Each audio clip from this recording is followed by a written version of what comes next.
I'm live. Today, we're going to be talking about a very expensive mistake that I have made over the last few years. And I'm going to be sharing it with you because I think there's some hidden business lessons in it. It doesn't actually apply to business, it's actually related to dental mistakes. So I'm going to explain that in just a second. But there were so many golden nuggets that I wanted to share on the podcast to help you in business if you are making investments, taking risks, trying new things, and maybe you are experiencing frustration or you're experiencing, oh, you've made an expensive investment mistake, things like that. So, before we get into it, this is the Health Coach Nation podcast. I'm your host, Haley Rowe, marketing and sales coach and consultant.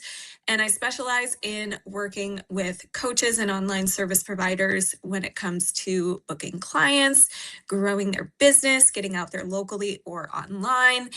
And the story I want to tell for you today is going to start probably about 2 to 4 years ago. I don't know the exact timeline. I'm going to do my best to estimate, but I noticed that I had these things called abfractions on my bottom molars, which basically means you've grinded away, or like you've exposed the dentin on the tooth, which is like the natural part of the tooth that's more susceptible to being sensitive and things like that, because you've grinded it away. And it was like at the bottom of my molar. So it wasn't at the top, it was at the bottom. And so I saw it one day when I was flossing, and I had this like weird freak out because it looks very scary. It looks like raw tooth, like it looks brown or yellow and not cute. So I had like this identity crisis, like, wow, this is really ugly. What is going on? And then I learned it was the raw dentin, which is, means your enamel wore away. And I told my dentist about it. And I have been going to my dentist for several years. Normally, they were great, and until they weren't, which we'll talk about. But anyway, I had built trust with them over several years. They always did a great job. And they were like, yeah, that can be from a couple different sources. It could be from grinding, it could be from brushing too aggressively, it could be from just the framework of your mouth, and you putting a lot of pressure on your bite, and blah, blah, blah. Now, growing up, mind you, I had braces, I did the whole retainer thing, I did all the things. Okay. So they had told me at my dental office that the way my mouth was shaped, or the pressure I was putting on my lower teeth, was too much, and that I needed to widen my upper teeth and change something about the way my mouth looks or sits on my bottom teeth, so that I was no longer putting more pressure and wearing away the dentin even more. So now I'm going to tell you what other people told me that were professionals and orthodontists and things like that. I got other opinions. But at the time, I had trust in my dentist already. Their website said they specialized in TMJ. She had many different certifications and things like that. She said that on her website, she does orthodontic work. So I thought it was both dental and orthodontics office, right? Little did I know there's a rule in Illinois, or a law that in Illinois, that allows dentists to operate as orthodontists, but it doesn't let orthodontists operate as dentists. So the whole thing was confusing to me, but I had trust my dentist. They'd always done good work with me. They explained it to me in a way that I thought made sense. And so I said, okay.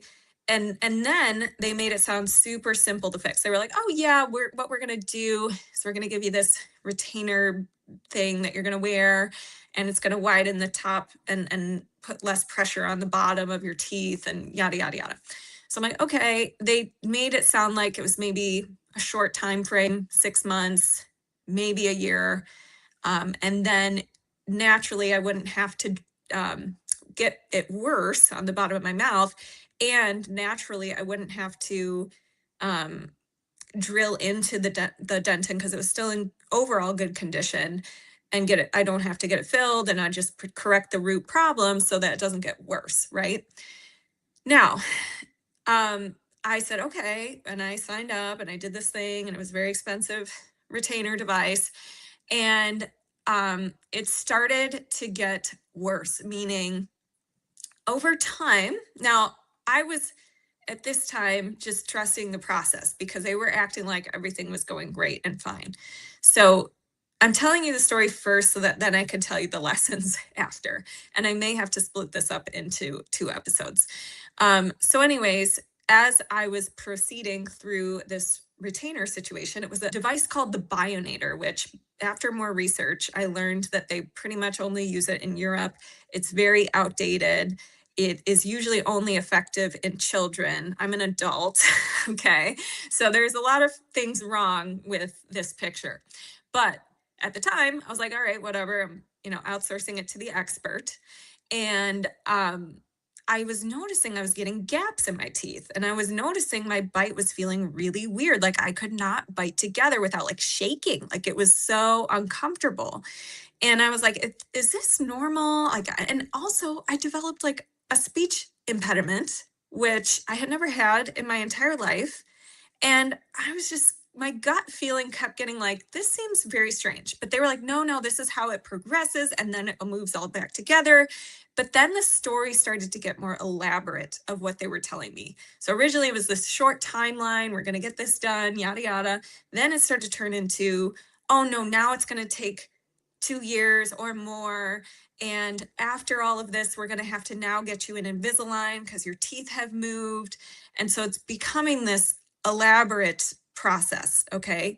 And meanwhile, in this process, I get engaged. And that was about, I was pretty well into this journey, right? So I'd already moved a lot of my teeth and they were pretty messed up at that point.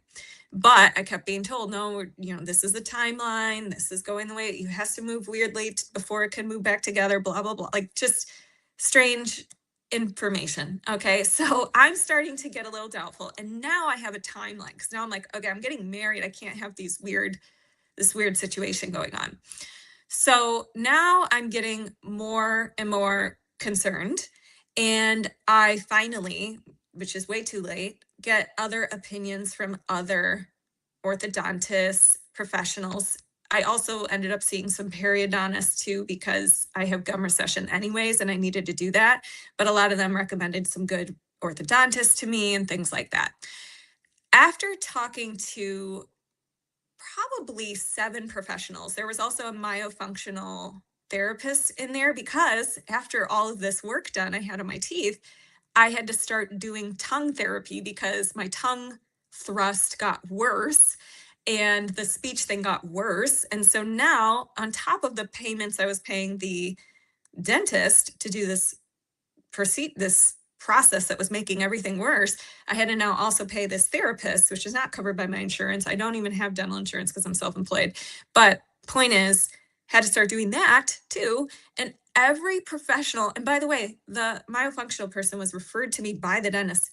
And even the myofunctional therapist said, oh yeah, I've had people come from that dentist office and they always, it's not good. Like it seems like they're doing something strange over there. 7 people told me pretty much that were professionals. This is a terrible plan. I don't know why they were doing this. You've done some severe damage. And they threw in, oh, you might need to also get jaw surgery, which is like 40K. Okay, thankfully, knock on wood, we're beyond that. But at the time, I was freaking out, right? So this is probably last summer. I'm freaking out hearing all of this. And now I'm getting new proposal plans from all these new orthodontists. And they're saying it's going to take 2 years to fix the 2 years of what I damaged, right? So then I'm like, okay, I got to abort this situation with this dentist. I go back in, I ask more educated questions, and she is telling me things like, oh, actually, you never know how long this timeline is going to take. It could take 8 years.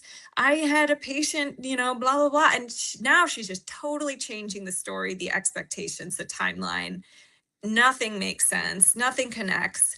And this is not rooted in science versus these orthodontists gave me a clear proposal, a clear plan, a clear why for what they were doing. This dentist, the story kept changing. So at that point, I decided to abort and move on to a different orthodontist. And this is where all the lessons started coming in. And that's what I want to share with you. And now I have braces, by the way. Here they are, and rubber bands because I'm pulling my teeth around and trying to get this deadline before my wedding. And it's been going great. But was this more traumatic on my teeth? Yes. Did it cause more problems than it ever needed to cause? Yes. Did I probably do more damage to my teeth with all the orthodontic work and grind and all that from that? Yes. And now I'm just going to be back at my baseline, and then I'm going to have to get gum recession uh, grafting and all the things. So it's like the journey never ends. But here is one lesson I want to share, and I'm going to start going through the lessons now that you kind of know the story. First of all, whenever in your business or life you have a situation like this that's frustrating, that's annoying, but it's not something like life or death. It's just either money out of your pocket, which you can always make back, or something where, your health is not in danger. It really just puts things in perspective. Okay. Like if this was my big problem the last 2 years, I have an amazing life. And I think sometimes as entrepreneurs, especially, and I'm going to apply this to business, we don't realize how freaking lucky we are and how easy we have it. So, for example, you may be frustrated that your timeline's not moving as quickly as you'd like, just like I was with my teeth situation, but you have so many things easy. For example, you probably don't, if you have an online business, you probably don't have to drive to work every day. If you have an online business, you probably can work from anywhere. If you have an online business, you probably have a flexible schedule. These are all things that we need to put in perspective. You have it really good. So it made me grateful. It made me realize I have so much to be grateful for if this is like my annoyance situation when there are so many other more serious things in the world and serious things that other people are dealing with. And it's not to say that you should discredit pain in your life or act like it's not there, but it is to say always look for the bright side, always look for the silver lining, and always look at how much smarter you're going to come out after taking a risk and learning a big lesson from it. Now, I will never do any dental or medical or anything really without getting more than one opinion from a professional and getting different perspectives and poking holes in their plan and saying, if this happens, then what? If this happens, then what? So, not necessarily in a sense of I'm not going to trust anyone, but I am going to get more than one opinion. Okay. So putting things in perspective is number one, lesson number one. Lesson number two is when you have something that's bothering you, whether it's in your business or in your personal life, you cannot let it leak into the other areas of your life. So what I would find myself doing with this whole thing is I would sometimes let it drain my energy so much that my workout sucked, or that I was distracted when I was talking to someone because I was thinking about this, or things like that. So I had to learn how to compartmentalize, which I think is really important in business. You are going to have things in the back end you need to fix. You're going to have people who are unhappy with you online and people who love you. And you have to learn how to, when you're working with whatever's in front of you, to focus on that and stay hyper focused on that compared to letting one bad thing, one bad egg ruin all of the amazing eggs. Okay. So for me, I had so much great things going on, and I just had to learn and remember to compartmentalize this and not let it drag into my other things, because then who's suffering? It's not the, dentist's office, it's me. So why would I make myself suffer more than I need to and let it impact other areas of my life when I could just compartmentalize and look at that isolated issue as the one thing that is the problem I'm trying to solve, and let it stay in its own little section compartment and not leak into other things I'm working on. The other thing that I wanted to share with you is if you're working with someone ever in your business, or in general, who makes you feel dumb for asking certain questions, move on. Get a new service provider.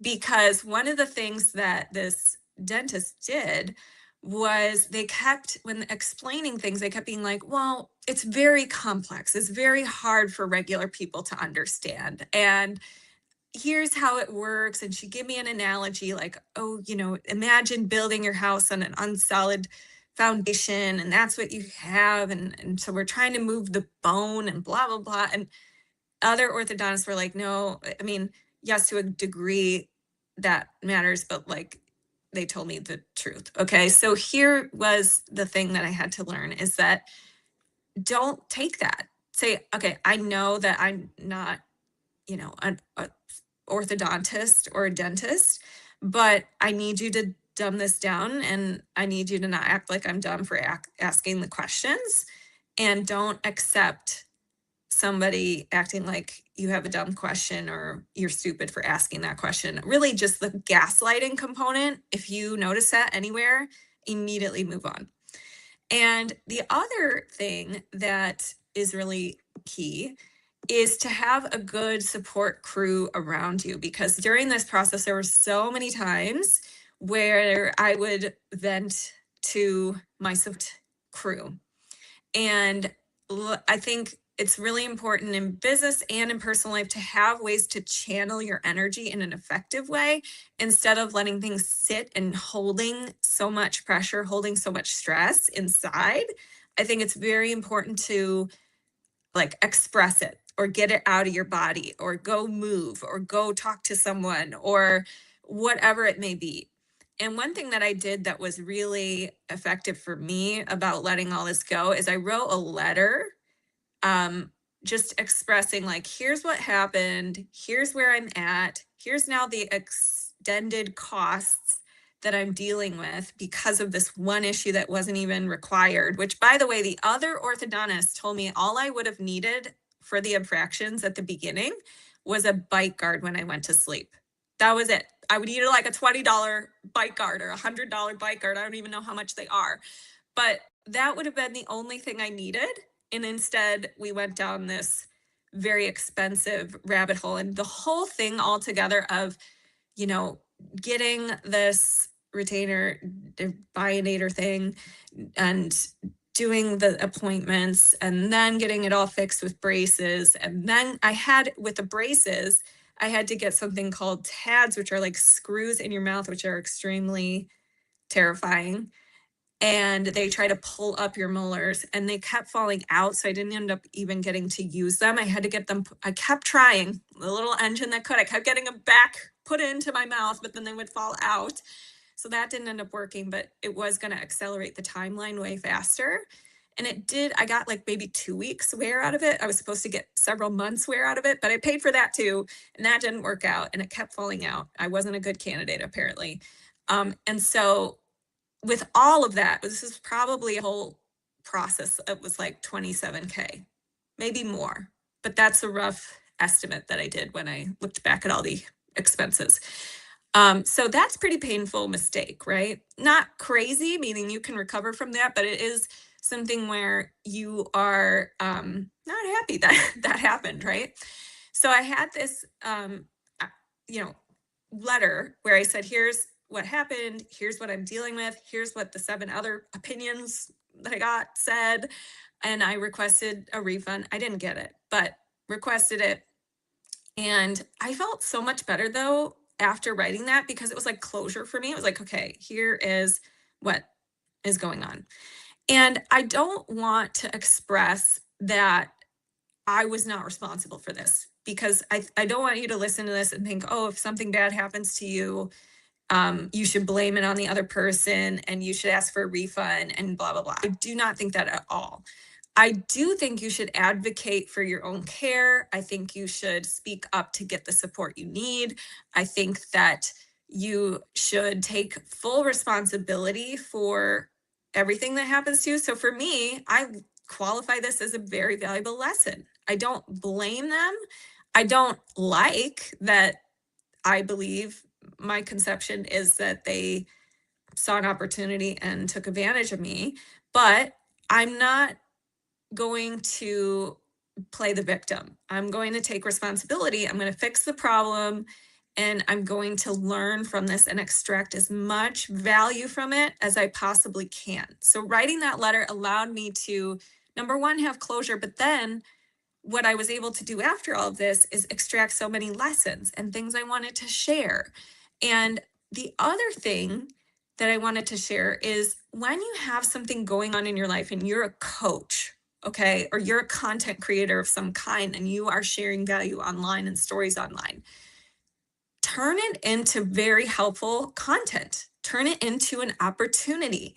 And the key thing with that, though, is to not talk about it when it's, as Brene Brown says, don't talk about it until it's a scar, not an open wound. Okay. So I am making this video now, almost being done with my braces and having time to recover from this and process it and pull the lessons out of it and make peace with it. But I wasn't going to document this in the middle of it when it was an open scar and I was or open scab, and I was super vulnerable about it and super embarrassed about it and feeling shame and all the things. I think with everything that's going on in your life, you can really use this for teaching moments for your clients. Turn it into something you can use as content. The other lesson that I learned from this was the power of resourcefulness. I don't know why I wasn't being more resourceful upfront. It was probably because the trust had already been built and I trusted this person. But now going forward, I realized I could have been so much more resourceful to get the information I needed. I used ChatGPT a couple times to ask some detailed questions about the device that I got. Now I know those kinds of things can be very wrong, but then I got other professional opinions. I booked all the appointments. I made the time for this. So I think it's really important if something's important to you and you want to solve something and you want to figure something out, ask, how can I be more resourceful? What do I have available to me? Who can I ask? And really go into empowerment mode instead of like the catastrophizing, which is what our brains like to do. Our brains like to just sit in the problem and poor me, and this is so annoying. And in business, especially, we need to always be in solutions mode and resourcefulness mode. And the other thing is, it's really important to ask good questions. Whenever you're going through a frustrating thing or a mistake, I have a couple prompts whenever I do something where I feel like it didn't go the way I wanted or it was a costly mistake. There are questions that I use to get return on investment from that, no matter what. And so there are questions like, how can I turn this mistake into one of the most profitable things I've ever done, or one of the most profitable lessons I've ever learned? Or how can I, what from this do I want to teach my clients? Or just any questions or prompts that are more positive, open-ended questions instead of negative questions that keep you stuck.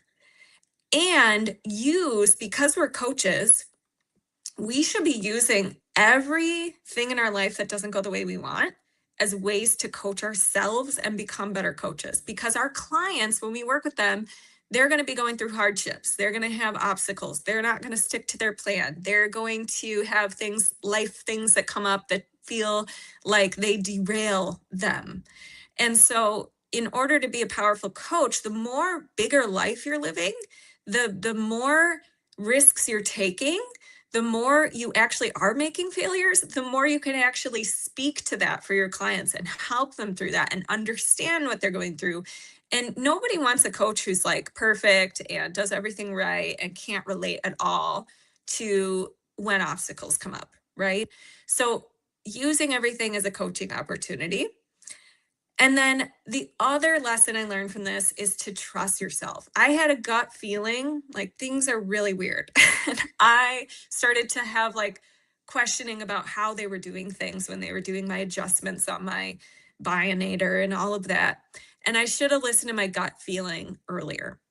Now, there are times when I think our gut feeling is just fear and we need to actually move beyond it and not always trust our gut. Like, so if your gut's like, oh, I don't feel like going live because it could be scary and people might not like it, that's not like a gut feeling that you want to trust and lean into. That's just your limitations limiting you, telling you to stay small. But there's a time when your gut feeling is right about things, and it's kind of about figuring out when should you trust it and when should you not. And so in this case, I should have trusted it. But then there's other times when your brain is going to tell you things just because it wants to keep you small and protected and safe. And that's where you have to call BS and actually move forward despite the fear, despite the risk or whatever it may be. So it's important to kind of know the difference. And the other thing is, use any feelings that come up along your business journey or when you make a mistake. If it's frustration, if it's anger, if it's whatever it may be, channel it in a more positive way. So rather than, as I told you, like stewing in it, go use it for good. Oh my God, I'm going to make the best content from this. Or I'm going to, you know, channel this into my workout or whatever it may be. And don't let it sit in your body. I think it's more important than I ever realized to process feelings, and have effective ways to do that as opposed to just thought work. So one of the things that I teach my clients is a lot of like cognitive behavioral change, which is a lot having to do with thoughts and feelings and how that drives your actions and what you end up doing or not doing. But we also have to pay attention to somatics. And I started learning about that more from some of the guests on my podcast and people who I've talked to in the industry. And it's all about processing feelings, not just also, doing thought work. You need both. So that was, learning ways that I could process through emotions for me personally was helpful as opposed to just doing the thought work. And the other thing that I wanted to share is kind of like what happened after. So when I got to working with the orthodontist, who is like the angel in this story, the savior, the hero. If we're doing the hero's journey brand story, this is the part where the hero swoops in. And I heard from 3 or 4 different orthodontists, got different quotes from them about how I was going to correct all these issues. And I was tempted to go to so the person who I ended up going to was a referral from like 3 people. So I was like, oh my gosh, this must be the right person. But that person had a wait list and that person was not available right away. And I wanted to move things forward as quickly as possible because of my wedding and obviously just because I was uncomfortable with just functionally biting things was hard, and B, aesthetically, right? So I was looking at different options and I was really tempted to go with one who I really liked. They were really nice. They really shared a good plan, what it seemed. They had good reviews. I looked at their reviews. And I was very tempted to just move forward with that one because I could have gotten started sooner. But again, I wanted to learn from this. And I'm like, no, go to someone who you got several referrals from and who is going to do it right. And I'm so glad I did that because when I finally had the consultation with the last orthodontist, he told me the one orthodontist told me you could do braces or Invisalign. The last guy I talked to was like, no, you can only do braces. This is like serious. So I'm so glad I did that because he accelerated the timeline by a lot. And number 2, if I would have done the Invisalign, it probably wouldn't have worked. It probably wouldn't have done exactly what we needed it to do. So glad I waited. Patience for the right service provider is important. That was a lesson that I learned. And I also learned from this orthodontist just how well he runs his business. So he pays attention to the little details, every little detail. When I went in for my first appointment, my name was on a board, like, welcome to our new people. They give you like a whole little kit after you get your braces. They let me plan everything ahead. He included clear braces. He felt bad for me. So he gave me up level instead of metal braces. He gave me clear braces on the bottom as like an up level that he didn't charge me for, like exceptional customer service. I got the clear on the top, but he added in the bottom because originally most people weren't going to see it, but he did it anyways. And he advised me how to reach out to my old dentist to highlight what went wrong, what suggested how I ask for the refund, all of that, even though they didn't do that, but whatever. So the whole journey, he was like the savior. And he really, like, his team, his staff, incredibly nice, the environment, just exceptional customer service. Whenever I had questions, they called me back right away, or they answered their phone right away. They never made me feel dumb for any of my questions. He's asking me he accelerated, he over delivered. Our timeline was originally way longer.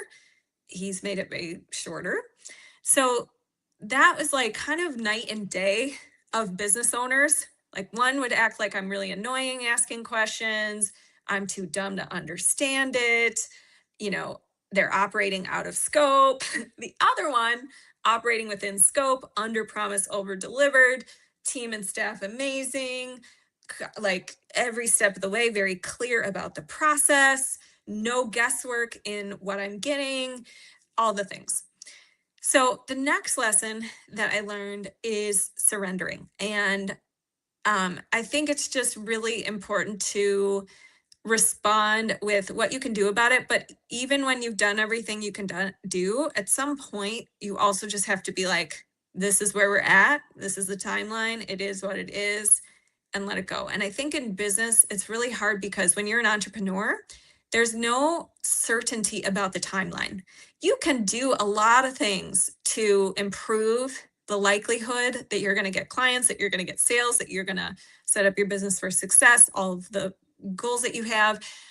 But at the end of the day, there's no crystal ball that will say your exact timeline, exactly how many people are going to sign up for your program, all of the things. There's definitely data driven decisions you can make. Like, you can look at, how many people do normally convert? How many people would I need to get in this funnel to, if I have my average conversion rate, to get this results? There's a lot you can do, but we have to embrace uncertainty and surrender to it and be okay with the timeline. And one thing you can do to do that is to stop yourself when you're giving yourself really painful thoughts.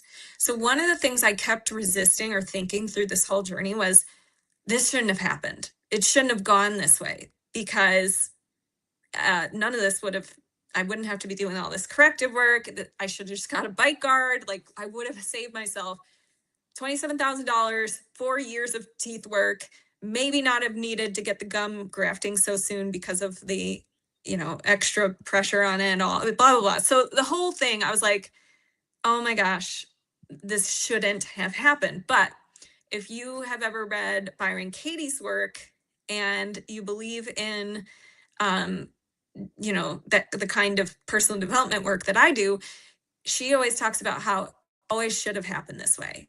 Why? Because it happened that way. So for whatever reason, this happened for a reason, and realizing that it's here to teach you something. And it's here to help you get more comfortable with being uncomfortable and feeling uncomfortable emotions. And I also think it was, for me, for a couple reasons. Number one, I can more than definitely understand now my clients when they say, I'm scared of going live, or I'm embarrassed about how I look on camera. I mean, I've had skin problems like acne and all of that. But I also, now truly get it, because I'm like, oh, I have like rubber bands in my mouth and I have these ugly braces and I'm like an adult with braces, and I no offense, but it's like, that's not what you're used to seeing, right? So I get that. And now I can connect with them on a deeper level on that. And the other thing is, I've developed a lot more discipline and better habits with certain things, because there were times where I had to really figure out new ways of like living and be flexible. So it taught me new ways to like be flexible on the fly. So for example, when I get these screws in my mouth, I wasn't able to eat normal things for like weeks. And I had to learn, and also my bite was off. So it just all was really weird. Chewing was weird.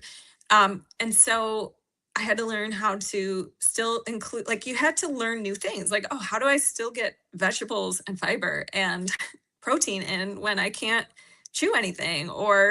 And so I just like learned new ways of doing things. And I think it's good to get yourself in situations where you are forced to have to figure something out on the fly or find a new way to do something or open up to new, possibilities, things like that. Now, not saying go purposely make a mistake and whatever, but I am saying try to look for things in your life, things where you're like, oh, that's not possible, or you limit yourself, and be like, what if it was? How would I find a workaround for this? How could I be flexible with this?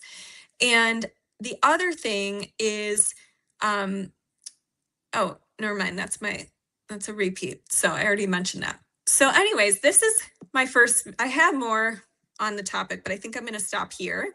There may or may not be a part two if I can find my other journal things that I wrote down, but these were the ones I had in my phone.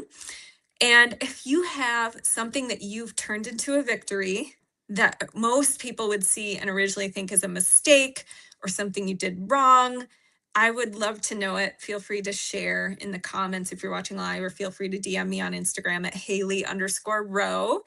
And if you want more mindset support in addition to the strategy support, one of the things that I have is my free overwhelm cheat sheet and class. And I believe I'll have to put the link in the show notes because I don't know it off the top of my head. But if you go to haleyrowe.com, you should be able to find it in one of the podcast show notes. And if you want it, you can always just reach out to me. So thank you for checking it out, this video, and I will talk to you guys soon.